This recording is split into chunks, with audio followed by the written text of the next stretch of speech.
welcome to another Chess.com podcast. Now in these podcasts, the next couple of weeks, we're going to look at mating patterns. Now chess is all about patterns and recognising patterns and ideas and using them on the board whenever you get the opportunity. So today we're going to look at Greco's mate. Greco's mate involves opening up a file, usually the H or the A file, and delivering mate using rook and a bishop in combination. So here's the example of Greco's mate. Well, the bishop comes to c4 with check. Now it is true that black could in this position just give up material with rook coming to f7, but let's ignore that move, which is winning for white anyway, and instead look what would happen if the king went to h8. Well, now it's simply knight to g6, check, h takes g6 is forced, and then the rook swings across to h1, and between the bishop and the rook they deliver checkmate. So let's look at a couple of examples of where we see Greco's mate in games. So here's a modern game taken from YouTube.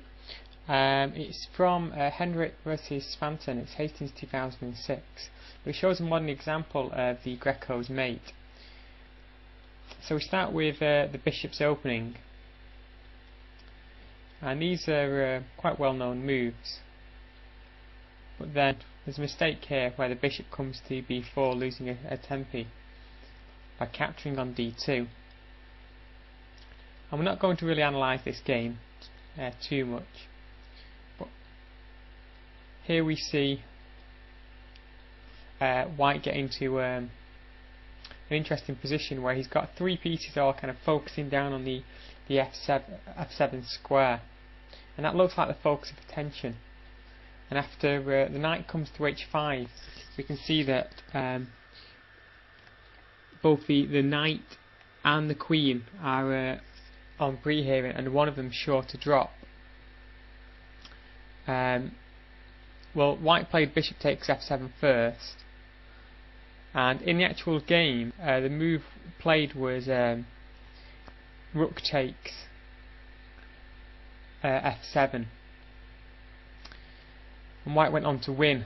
But in the notes afterwards, this was the Greco's mate. If the king had gone to h8, then it was queen to g3, and if black had carried out his threat and taken on g3, then white's got forced Greco's mate with knight to g6, check, h takes g6, h takes g3, check, and then black just throws his bishop and eventually his queen into the path of the all-powerful, all-reigning rook in this position. So there's a modern example of the Greco's mate. We're just going to look at one more. Okay, this is our second steal, and I think it's off Scuba Chess on YouTube. And it's a game between Anderson playing white and Lang playing with black pieces. And we go into a Ruy Lopez, a bird's variation Ruy Lopez, where black usually goes for a queenside pawn majority. And then in this position we have black pawns kind of dominate the centre and allow for the black pieces to develop much quicker. As you can see, white's forced into quite a few pawn moves, and there's not much white can do here. He can't take either piece. I'm not going to go into why. He can't take the knight because he'll drop the queen, and he can't take the bishop on g4 because of the queen that's going to come down to h4. But now he can take on g4. But all this does is black's taken the time here with the move d3 to open up the diagonal for his bishop. So f takes g4, a bishop comes to c3, king to h1. As you can see now, we're now to the well, that's the 11th move for black. And if you look at black's development and white's development, you can clearly see that white's lagging and there aren't many resources around the white king.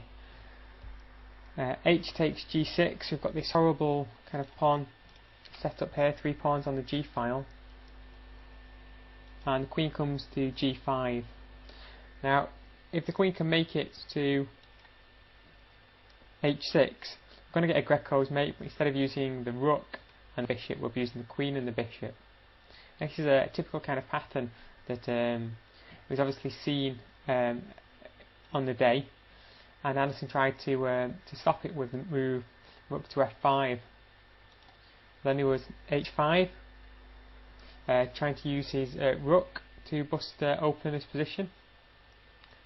So g takes h5, queen takes f5, g4, again just trying to shore up the pawn on h5 and stop this rook check.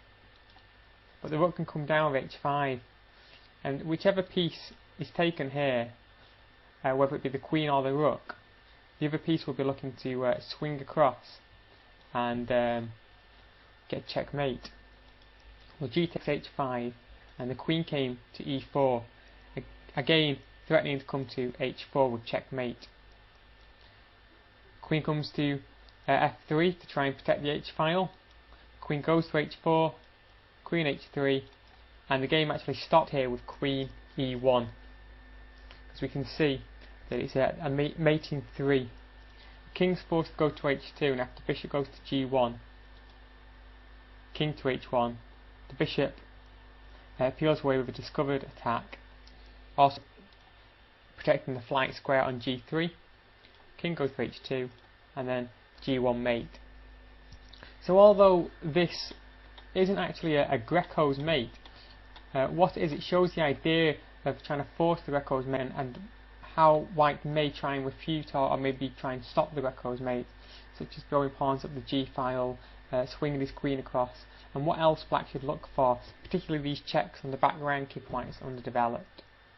Well, I hope you've enjoyed our first look into mating patterns. This is the Greco's mate, and I'm going to do many more mates in the next coming weeks. Thank you for watching another Chess.com podcast.